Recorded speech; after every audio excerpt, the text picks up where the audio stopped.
Brothers and sisters, one challenge and sacrifice as a missionary is to be away from family and loved ones. I missed many celebrations and family gatherings. When I was on a mission in Africa, my family members would post in the social media celebrations in the family.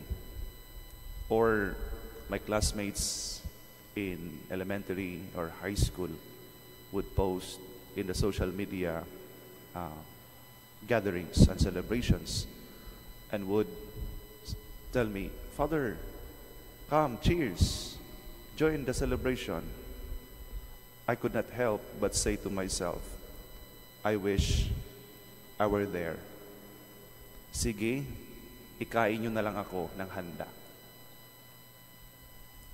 Regards na lang sa lahat. Being a missionary is not easy. It's challenging but fulfilling.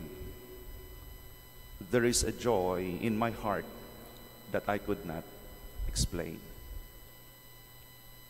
From the outset of his messianic preaching, Jesus rarely stays in the same place.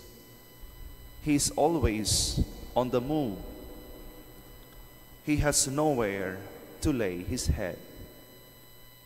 That is why anyone who desires to be with him, anyone who desires to follow Jesus, has to follow him wherever he goes.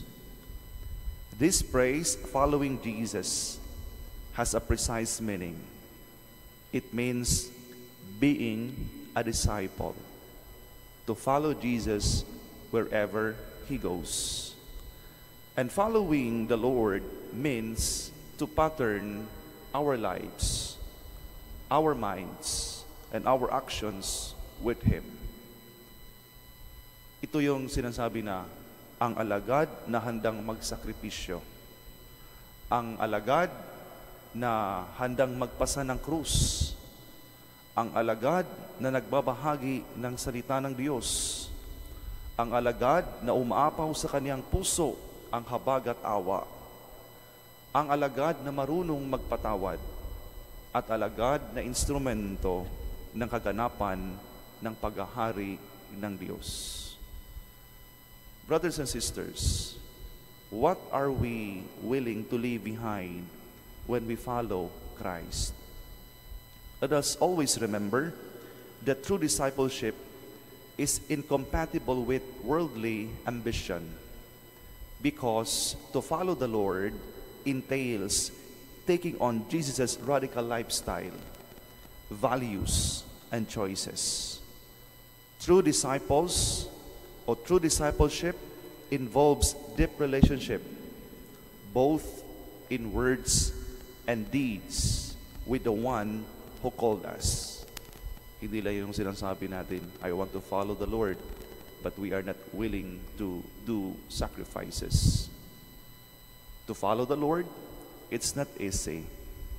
It's a daily discipline. Amen.